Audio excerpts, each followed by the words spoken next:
From Keene in the Shire, the Liberty Media capital of the world, this is Daryl W. Perry, host of FPP Radio News for Friday, January 16th, 2015. Silver is trading at $17.15 per ounce. Gold is valued at $1,268 per ounce. And according to BitcoinAverage.com, the average price of Bitcoin is $210.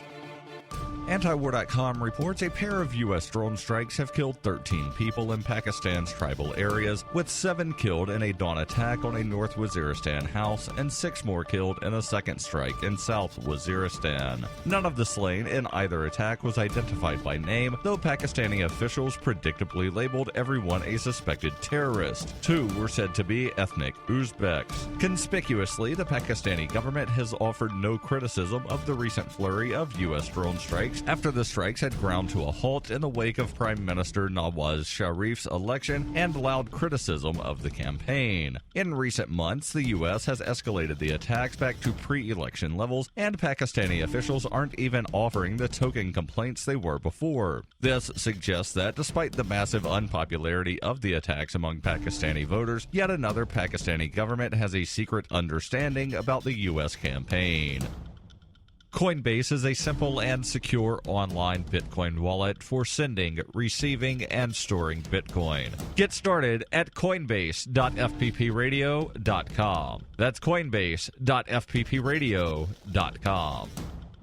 Reuters reports the United States announced sweeping new rules on Thursday that will significantly ease sanctions on Cuba, opening up the communist-ruled island to expanded U.S. travel, trade, and financial activities. Defying hardline critics in Congress, President Obama made good on his commitment last month to loosen restrictions on dealing with Cuba as part of a historic effort to end decades of hostility. The U.S. embargo on Cuba, in place for 54 years, will remain. Only Congress can lift it. But the package of regulations issued by the Treasury and Commerce Departments, which will take effect on Friday, will allow U.S. exports of telecommunications, agricultural, and construction equipment, permit more travel by Americans to the island, and open banking relations. Airlines in the United States will be permitted to expand flights to the Caribbean island beyond the existing chartered flights that connect Cuba and the United States. United Airlines said on Thursday it planned to serve Cuba from Houston and Newark, New Jersey, subject to government approval. Delta and JetBlue said they would look into adding services. Thursday's moves were the first tangible U.S. steps to implement economic changes Obama pledged on December 17th when he and Cuban President Raul Castro announced plans to restore diplomatic relations between the old Cold War foes. For over 35 years, Roberts & Roberts has been a trusted source for buying and selling your investment-grade precious metals. They also take Bitcoin for precious metal purchases and permanently removed the minimum purchase order for all orders paid in the digital currency. Call Roberts & Roberts today for knowledgeable advice on investing and a forward-thinking approach to new technologies. 850-478-5270 or online at rrbi.co.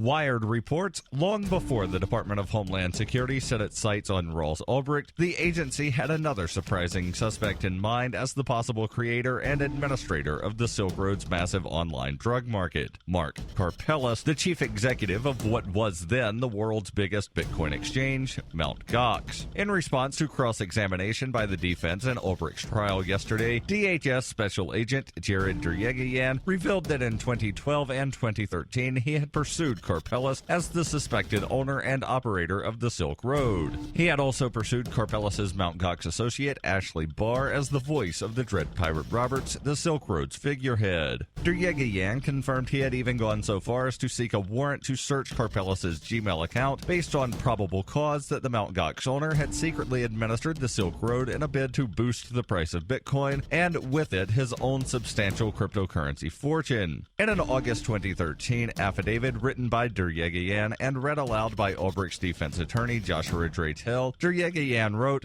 "I believe this evidence shows Karpeles controlled SilkRoadMarket.org and the Tuxtel website and hosted them both at IP addresses he controlled," adding he thought Karpeles was well suited to create an e-commerce site such as the Silk Road Underground website. This has been FPP Radio News, online at fppradio.com.